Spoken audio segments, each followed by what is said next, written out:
មនាលភិក្ខុទាំងឡាយធម៌ទាំងឡាយនេះមាន3យ៉ាងតើអ្វីខ្លះគឺរាគៈ1ទោសៈ1មោហៈ1មនាលភិក្ខុទាំងឡាយនេះធម៌3យ៉ាងមនាលភិក្ខុទាំងឡាយបុគ្គលត្រូវចម្រើនធម៌3ប្រការដើម្បីលះធម៌3ប្រការនេះចេញធម៌3ប្រការតើអ្វីខ្លះ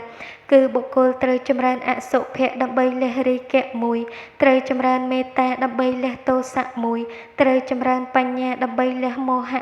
1មនាលភិក្ខុទាំងឡាយបុគ្គលត្រូវចម្រើនធម៌3យ៉ាងនេះដើម្បីលះធម៌3យ៉ាងនេះមនាលភិក្ខុទាំងឡាយធម៌ទាំងឡាយនេះមាន3យ៉ា